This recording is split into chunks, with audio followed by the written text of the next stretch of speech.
a tu lado, qué lindo sería.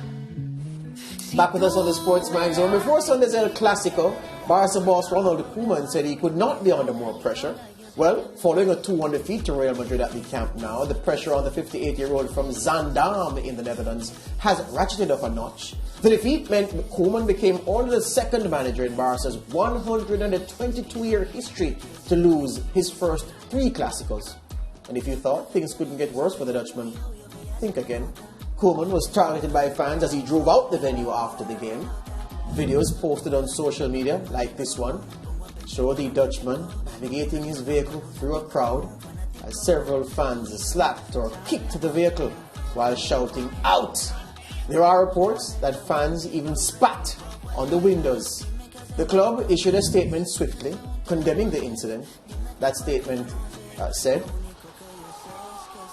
alright, we don't have that statement, but they did issue a statement condemning the act. To the game now on the pitch, which was dominated by Real Madrid. Victory was secured with goals by the David Alaba in the 32nd minute. A sumptuous left-footed drive into the far corner. Coming up right now, bang, as Whitaker would say.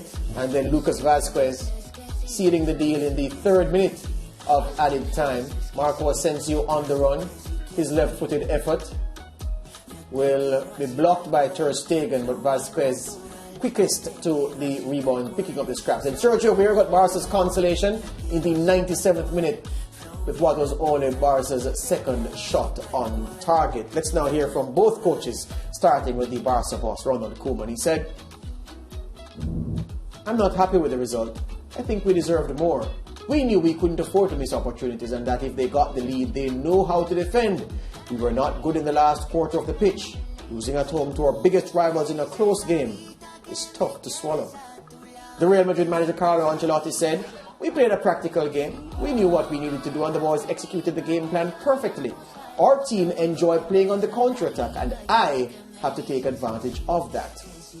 Joined we are by the SportsMax analyst Juan G Arango, who also works for Barcelona-based newspaper Diario Sport.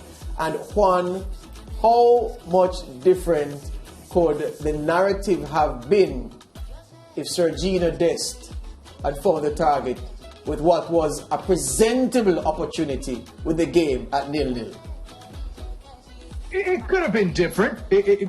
But still, at the end of the day, you look at the overall body of work throughout 90 minutes, and Real Madrid were better. And yes, Carlo Ancelotti, I think he hit the nail on the head when he said they played practical. And if you look at how this series is now, Barcelona have to play spectacular in order to be able to beat Real Madrid. They did not. Real Madrid have to play practical to beat Barcelona. They did. That's plain and simple. If you look at the way, and another quote that Ronald Koeman also did say, well, we had more opportunities than they did. Of course, I'm paraphrasing. They only had 2. Well, those 2 that he's talking about, they ended up going in the back of the net. So it's also about being opportunistic, about being more precise, and being more effective with the ball at your feet than Barcelona were. It's all of those things that we talked about it on Friday.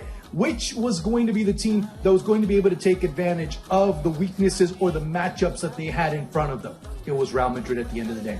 Yeah, and for the first time since perhaps Cristiano, well, not perhaps, in my book, for the first time since Cristiano Ronaldo left, Barcelona have a man in white that they appear deathly afraid of when he gets possession. His name is Vinicius Jr. Yes, and a lot of the credit has to be given to Vinicius because of the work he's been able to put in. Of course, it hasn't translated, especially under the Zinedine Zidane era, but you start to see Carlo Ancelotti give him more opportunities. He's been able to take full advantage of it. His teammates have more confidence in him. And yes, I think he was probably, if not the best player on the pitch yesterday, he was amongst them. And you saw it on that side where Barcelona didn't, Mingueza must have been having nightmares about him last night. Sergio Dest not that far off either, because he too did not have the answer how to be able to stop him. He slowed him down a little bit, but not enough to truly say that, well, I have him in my pocket. Yeah, and Juan, let's talk a bit now about David Alaba. He made his debut for Real Madrid in the El Clasico, and he capitalized on it. He made the most of it with that goal. Yes. Oh, so you make a sensational point. I mean, if there's another player to be looking at, it's David Alaba and what he did, of course, going offensively. But also, we have to talk about what he did defensively. There was a couple of instances where Barcelona started gaining a little bit of confidence, and he was the one that stonewalled them on a couple of opportunities. So you have to look at both ends of the field for Real Madrid and for David Alaba and what he was capable of doing and the leadership he brought forth. Because, of course, we talked about that as well on Friday. Who's going to be the leader in this type of match for Real Madrid? It ends up being David Alaba. Yeah, and coming out of that particular El Clasico match, and it might be very early in the season, but I started thinking about maybe Real Madrid are back to being favorites, and Barcelona might actually, for the first time in a very long time, miss out of Champions League football. Do you get that same sense? I've talked about it. Sometimes I've said it in jest that this Barcelona side looks more like a Europa League bound side. But then you start looking at the teams they're contending with, and they could be able to get a Champions League bid. I would personally think that they did, based on their pedigree, based on the players that they have. It would be enough. But Barcelona getting into Champions League isn't enough. We're not used to seeing a Barcelona side, well, we're happy if we get to Champions. No, they have to be fighting for the league title. They have to be amongst the teams that are fighting to win the La Liga title, as well as being able to fight Champions League. But again, this is a totally different reality that we're facing for this team. Yeah, Sergio Aguero came on. He had 15 or 16 minutes on. 33 years old now. How much can Barcelona expect from him? He came on and he scored. But as a new signing, is it too much to expect that they will get from him what he gave to Man City? It's better than what Luke de Jong has to offer. That's plain and simple. And to me, Luke de Jong coming in didn't make much sense, especially taking away a player that was going to be able to send in balls into Luke de Jong. So bringing in Kun Aguero at least gives you a bit more of a variation, a player that can create a little bit more. Maybe not the way he used to at Man City or during his heyday at Man City, that's for sure. But you have someone that can be much more productive, and maybe when Martin Braithwaite comes in, he can also start to work a little bit better in conjunction with him. But to me, it wasn't just Sergio Aguero, the one that might have been able to make a difference. There's a player that never showed up in Ricky Puig, that never had an opportunity to come in and maybe offer a bit more dynamic that was needed. Will he be able to put the team over the hump? Maybe not, but it would have been more competitive at least. In about 30 seconds, Juan, what the hell has gone wrong with Frenkie de Jong? If you take in totality the time he has spent at Barcelona, the promise he showed at Ajax, he was to be the next big thing. It hasn't quite happened that way. What's gone wrong? First of all, you're asking him to play in a position that he wasn't playing at Ajax. It's a completely different position. Second of all, you start looking at a player that was being looked at as the next Xavi. He's not Xavi. No one's going to be Xavi. That again ends up being something that people, just like Sergio Dest, especially here in the United States, being called the next Dani Alves. It's not going to happen when you have those types of expectations put on players, and when they don't start producing at that level almost immediately, because let's remember, Barcelona is a team where you have to have immediate impact. It doesn't happen. You end up being disappointing. Being criticized for what he really doesn't have the tools to be, rather than being assessed He's not bad. for what he is. He's not that. Absolutely so. Hear you on that, my friend. Thank you very much. Likewise. Take care. Juan G Arango. Meanwhile, round 10 of La Liga that closed earlier on Monday with Celta Vigo winning 3-0 at Getafe.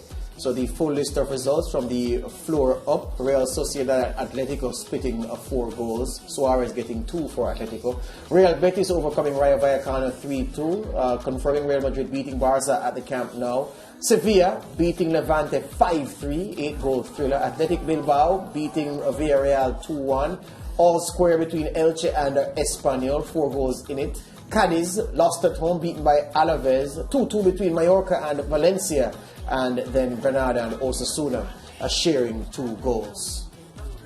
The table now: Sociedad atop the table, leading Real Madrid by a point. Sevilla right on the premises with 20 points as well. The top 5 completed by Atletico and Real Betis. Valencia at 10th. Barcelona down to 9th with that defeat in the El Clasico on Sunday. Getafe at the bottom of proceeding, only 2 points from their 10 games. Levante and Deportivo are in the bottom with them. We felt on Friday that Real Madrid would have too much for Barcelona in this game, and so it proved.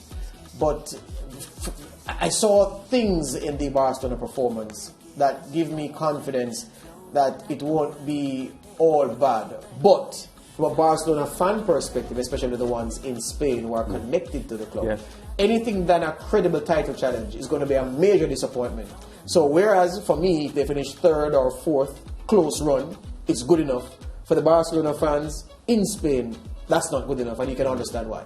Yeah, because when you have a culture of winning, that's the only thing you understand. And I felt as if the frustration that they took out on Ronald Koeman, and don't get me wrong, in no way do I endorse that sort of behavior, but I feel as if they've reached their limit. And George, you being a Manchester United fan, Lance, you as well, y'all can understand the frustration because you're used to winning titles. So when you're now, you have all the pieces. I mean, Barcelona, they actually don't have any pieces. They're putting together just scraps from wherever. But when you're used to a particular culture, you're used to winning, it's very difficult to accept anything less than that, much less for a performance where you look very embarrassing. Yeah, and the fact is they're so disappointed with the performance of Coach Koeman at the moment, and they think, you know, he shouldn't be there.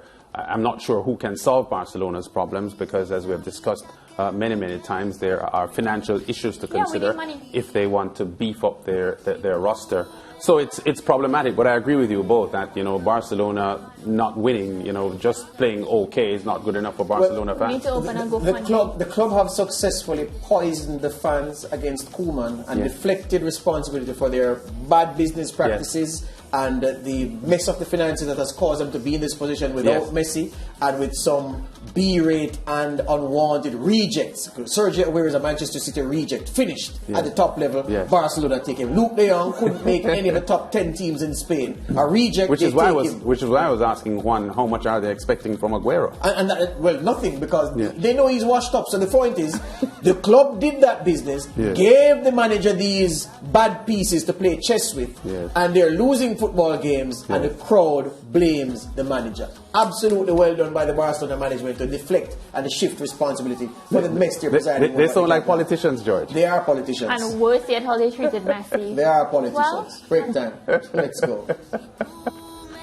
Te invito a que dejemos todo a un lado, que empieza la liga. Yo sé que me dices que sí, que sí, que sí, que sí.